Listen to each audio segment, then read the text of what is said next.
అదే నమస్కారం. ఈరోజు బెంగళూరు జరిగిన ఒక ఘటన చాలా అంటే చాలా బాధ కలిగించింది నాకైతే. ఒకప్పుడు క్యాటలిస్ట్ ఎస్పీ ఛానళ్ళు ఇటువంటి వీడియోసే ఉండేవి. ఏ రకంగా బాధ కలిగించే అవి వీడియోస్ అంటే ఆ బాధ మనం పడకుండా జాగ్రత్త పడే వీడియోస్. మ్యాక్సిమం నుంచి అటువంటి వీడియోస్ 1 or 2 ఖచ్చితంగా ఎస్పీ ఛానల్ కూడా ఇస్తాం. బెంగళూరు చెందినటువంటి ఒక జంట, క్షమించాలి వాళ్ళు మన తెలంగాణ చెందినటువంటి జంట, బట్ బెంగళూరులో ఉంటూ ఉన్నారు. మొన్నటి ఏకంగా 80 లక్షల శాలరీతో అమెరికాలో ఉన్నారు. భానుచందర్ రెడ్డి, ఇతని సిద్దిపేట దగ్గర. షాజియా బేగం, షాజియా భాను, తను ముస్లిం. ఆ అమ్మాయి ఇతను క్లాస్మేట్స్, ఇద్దరు ఒకరినొకరు ఇష్టపడ్డారు. ఆ అబ్బాయి ఇంట్లో తెలుసు, 3 సంవత్సరాల క్రితం పెళ్లి చేశారు. బట్ ఆ అమ్మాయి ఇంట్లో తెలియదు, మ్యాక్సిమం చాలామంది సోషల్లో కూడా తెలియదు. అమెరికా వెళ్ళారు, హ్యాపీగా లైఫ్ లీడ్ చేస్తున్నారు. అతనికి సంవత్సరానికి 80 లక్షలు జీతం కదా, దానితో అక్కడ ఒక చిన్న ఇల్లు కొన్నాడు అమెరికాలో.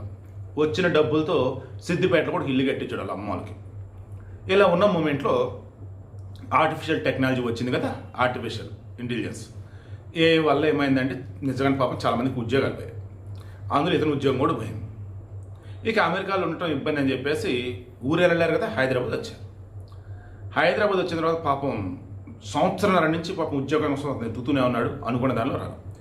లక్కీలీ షాజియా భానుకి, ఈ అమ్మాయికి 8 నెలల క్రితం బెంగళూరు ఐబీఎంలో జాబ్ వచ్చింది. లక్కీలీకి హైదరాబాద్ నుంచి బెంగళూరు షిఫ్ట్ అయ్యారు. షిఫ్ట్ అయిన తర్వాత అక్కడ ఉంటున్నారు. వీళ్ళు ఉంటున్నది ఏమో 7వ అంతస్తు. వీళ్ళు ఉన్న టవర్స్ వచ్చేసరికి 6వ టవర్లో దాదాపు 20 అంతస్తులే ఉన్నట్టున్నాయి. 18 అంతస్తులు. 7వ అంతస్తులో వీళ్ళు ఉంటారు. అతను జాబ్ పోయినప్పటి నుంచి కూడా ఈ అమ్మాయి ఏమో లవ్ మ్యారేజ్ చేసుకుంది. ఈ అమ్మాయి తరఫులకి ఇంకా చెప్పలా.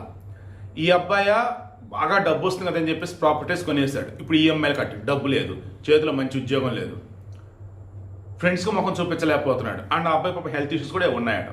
ఏజ్ కూడా పెద్ద ఎక్కువేం కాదు, 32 33 ఉన్నాయి అంతే.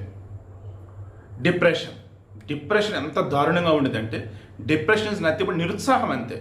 ఎదురుగా నీకు మంచి అద్భుతమైనటువంటి ఆహార పదార్థాల నుంచి ఒక ఇస్త్ర కనపడింది, ఆకలితోనూ తినవచ్చు, బట్ నీకు ఇష్టమైన ఇంకో పదార్థం ఏదో ఉంది, అది అందులో లేదు, నాకు ఇష్టమైంది లేదు అని ఒక బాధ, ఒక నిరుత్సాహం అవి వస్తాయి. కానీ అరే అన్నీ ఉన్నాయి అక్కడ, హ్యాపీగా తినేద్దారా, నాకు లేదంటే రేపు ఎల్లుడు దొరికిద్దిలేరా అని ఆలోచించలేరు వాళ్ళు.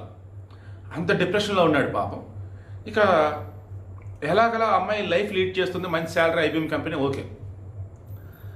ఇతన్ని పాపం ఆమె ఒంటరిగా వదలటమే ఇక్కడ అతని చావుకు కారణమైంది. ఆమె వదిలిపెట్టలే పాపం. హైదరాబాద్కి వచ్చింది, పని ఉందని ఫ్యామిలీ కలవటం సమయంతో చూసుకుంది. నెక్స్ట్ రిటర్న్ అయింది. ఆదివారం నైట్ చక్కగా మాట్లాడింది, ఫుడ్ ఆర్డర్ పెట్టింది, అంత ఓకే. ఇక సోమవారం డైరెక్ట్ ఆఫీస్కి వెళ్ళిపోయింది. సోమవారం నైట్ షిఫ్ట్ చూసుకొని మంగళవారం ఉదయాన్నే అతని ఇంటికి వచ్చేసింది. డోర్లు ఓపెన్ కొడుతుంటే రాట్లా. ఇక సెక్యూరిటీ పిలిచేసి భయం వేసేసి సూర్య ఓపెన్ చేస్తే లోపల అప్పటికే హ్యాంగ్ చేసుకుని ఉన్నాడు. అక్కడ స్లిప్ కనపడింది, నా చావుకి ఎవరూ కారణం కాదు, దయచేసి షాజిని ఒక మాట కూడా అనొద్దు, నా ఉద్యోగం పోవటం, ఆ తర్వాత మానసిక సమస్యలు, ఫైనాన్షియల్ ఇబ్బందులు, వీటి వల్ల నేను చనిపోతాను తప్ప ఎవరూ కారణం కాదు, నా భార్యను ఒక్క మాట కూడా అనొద్దు అన్నాడు. అది ఈ అమ్మాయిని ఇంకా బాధించింది.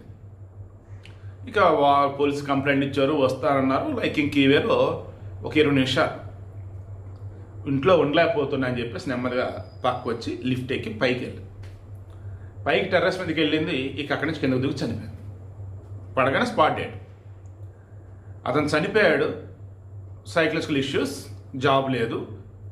అతను చనిపోయిన 20 నిమిషాలు, అఫ్కోర్స్ అతను చనిపోయాడని తెలిసిన 20 నిమిషాలకి ఈ అమ్మాయి కూడా దిగి చనిపోయింది. సో ఓవరాల్ ఈ వీడియోలో మీకు అర్థమవుతుంది ఏంటిది, దయచేసి ఎవరైనా డిప్రెషన్తో ఉంటే వారిని ఒంటరిగా వదిలిపెట్టవద్దు. 1.